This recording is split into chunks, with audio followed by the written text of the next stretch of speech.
राजस्थान के एक छोटे से गांव में एक पुरानी खंडहर नुमा हवेली थी, जिसे गांव वाले शापित हवेली के नाम से जानते थे। इस हवेली के बारे में कई कहानियां प्रचलित थीं कि यहाँ भूत प्रेत का वास है, लेकिन इन कहानियों में कितनी सच्चाई थी, यह कोई नहीं जानता था। गांव के बच्चे अक्सर इस हवेली के पास जाकर हिम्मत दिखाने की कोशिश करते, लेकिन कोई भी हवेली के अंदर जाने की हिम्मत नहीं कर पाता।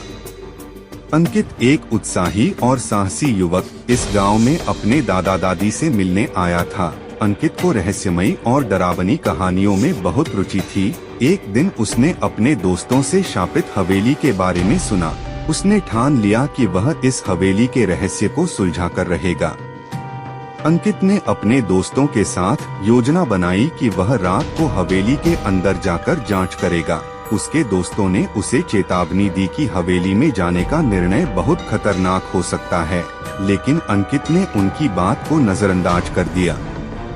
रात का समय आया और अंकित अपने दोस्तों के साथ हवेली की ओर चल पड़ा। जैसे ही वह जंगल में प्रवेश किया, उसने पेड़ों पर अजीब चिन्ह देखे। ये चिन्ह एक मार्ग की ओर इशारा कर रहे थे। अर्जुन ने उन निशानों का पीछा करना शुरू किया, लेकिन उसे हर कदम पर अजीब सी फुसफुसाहटें सुनाई देने लगी। जंगल के भीतर कुछ दूरी तय करने के बाद अर्जुन को एक बूढ़ी औरत मिली जो वहां बैठी हुई थी।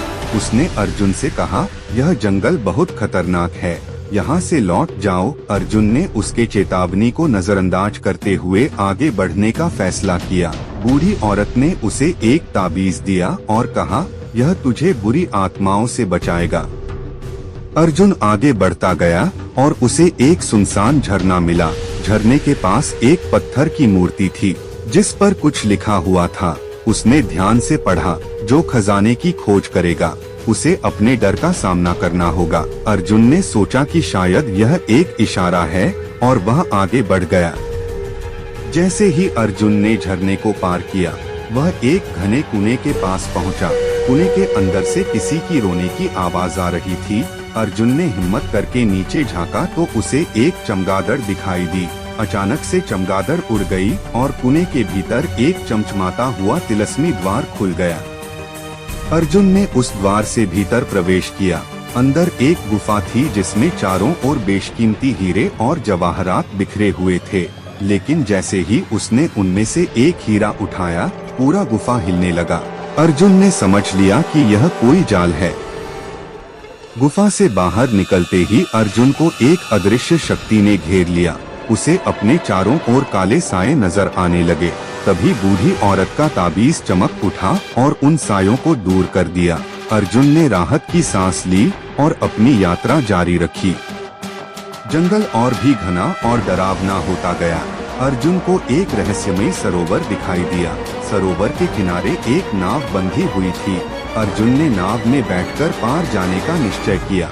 जैसे ही वह बीच सरोवर में पहुंचा, नाव अचानक से हिलने लगी। उसने नीचे देखा तो पानी में बड़ी बड़ी मछलियां थीं। अर्जुन ने हिम्मत जुटाई और नाव को सही दिशा में मोड़ा। उसने देखा कि सरोवर के दूसरी ओर एक मंदिर था। मंदिर के भीतर एक सुनहरी मूर्ति रखी हुई थी। मूर्ति के पास एक संदेश लिखा था, जो सच्चे दिल से यहाँ तक पहुँचेगा वही खजाने का असली हकदार होगा। अर्जुन ने मूर्ति को ध्यान से देखा और देखा कि उसके पीछे एक गुप्त दरवाजा था। उसने दरवाजे को खोला और एक गुप्त तहखाने में प्रवेश किया। तहखाने में एक चमकता हुआ खजाना रखा था।